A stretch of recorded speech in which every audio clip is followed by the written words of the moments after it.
अस्सलाम वालेकुम मेरी यूट्यूब की फैमिली। आज हम बना रहे हैं देसी घी, वो भी बहुत आसान तरीके से, और साथ में हम इसकी खोया भी बनाएंगे।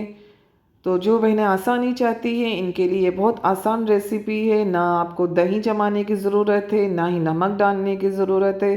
बस मलाई को आपने जमा देना है, जिस तरह से दूध की मलाई होती है उसको जमाते रहें। जब आपके पास अच्छी खासी मलाई जमा हो जाए, मेरे पास ये 2 कंटेनर जमा हो चुके थे डीप फ्रीज़र में, तो बस इनको मैंने रात को निकाल के रख दिया था और सुबह में मैंने एक पॉट में डाल दिया और सारी मलाई हम इसमें से निकाल लेंगे। और इसको बस धीमी धीमी आंच पे हमने रखना है और कुछ भी नहीं करना है, बस वक्फे वक्फे से चम्मच चलाते रहेंगे। मैं आपको पूरा प्रोसीजर दिखाऊंगी। बहुत आसान रेसिपी है। और अगर आपको मक्खन निकालना है तो इससे पहले भी मैं बना चुकी हूँ, उसमें आपको छेना भी मिलेगा और मक्खन भी मिलेगा। वो रेसिपी आप ज़रूर देखिएगा। चैनल को सब्सक्राइब करें, लाइक करें, शेयर करें और एक प्यारा सा कमेंट करना ना भूलें।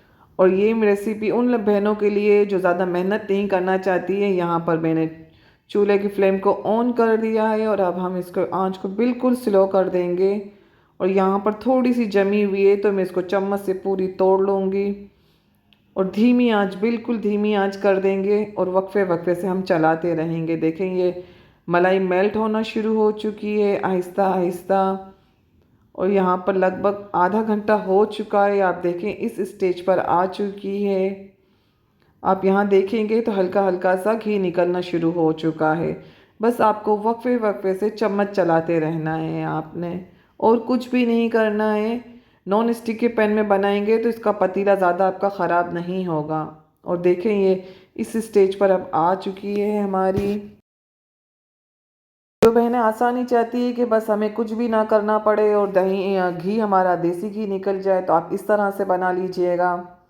अगर जो बहनें मक्खन और चाहती हैं तो वो मेरी पहले वाली रेसिपी अप्लाई कर सकती हैं। आप यहाँ पर देख रही हैं हल्का हल्का सा घी निकलना शुरू हो चुका है।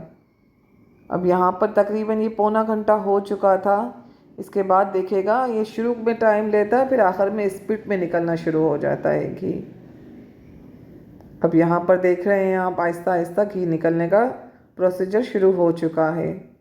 बस वक्फे वक्फे से आपको चम्मच चलाते रहना है। और देखें ये इस स्टेज के ऊपर आ चुका है। मैंने आपको हर स्टेप दिखाया है। थोड़ा सा टाइम लगेगा लेकिन इसका घी और खोया इसका बहुत अच्छा और बेहतरीन बनता है। अगर आपको हमारी रेसिपीज़ पसंद आ रही हैं तो प्लीज़ मेरे चैनल को लाइक करें, सब्सक्राइब करें और शेयर करें। और मैं इसका आपको मेजरमेंट भी बताऊंगी कि ये इतने मलाई में कितना ढेर सारा घी निकला है हमारा। और देखें ये आप देख रहे हैं आप किस तरह से ये जाल वाला पूरा खोया भी बन रहा है और घी भी निकल रहा है साथ में ही। और आप देखिए हमारा प्रोसीजर, इतना सारा हमारा घी निकल चुका है। बस मुस्तकिल टाइम टाइम से आपको चम्मच चलाते रहना है ताकि इसका टेह ना लगे और ये खोया हमारा ख़राब ना हो जाए। और ये बहुत आसान तरीका है, इससे ढेर सारा घी भी निकल जाता है और खोया जो निकलता है वो भी बहुत मज़ेदार जायकेदार होता है। और यहाँ पर तकरीबन तैयार होने वाला है। तो इस स्टेज पर हम चूल्हे को बंद करने से पहले देख लेंगे कि अगर आपको उसको डार्क कलर और चाहिए हो तो आप डार्क कर सकते हैं, या इसी स्टेज पर आप चूल्हा भी बंद कर सकते हैं। यहाँ पर मैं चूल्हा बंद कर दूँगी क्योंकि मुझे बहुत ज़्यादा डार्क कलर का खोया नहीं चाहिए था, ताकि मज़े वाला हमारा खोया बने। तो अब देखें ये कितना सारा घी निकल गया है थोड़ी सी मलाई में हमारा। अब स्टेनर में डाल कर मैं इसको छान लूँगी। ठंडा होने के बाद आप छानिएगा ताकि आपके हाथ वाथ ना जलें, अपना ध्यान रखिएगा आप लोग। और ये पूरा छान लिया है और देखें कितना ज़बरदस्त हमारा ये बाउल पूरा भर चुका है। और ये खोए में भी मैंने थोड़ी सी चीनी डाल दी थी, इसको भी हम मेल्ट होने तक पका लेंगे।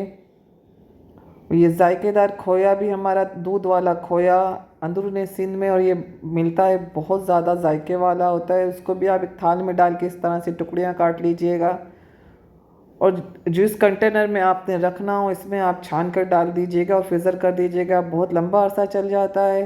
बच्चों के पराठों के अंदर, अंडों के अंदर ये बनाइए और खाइए और दुआओं में याद रखिएगा। अल्लाह हाफिज़।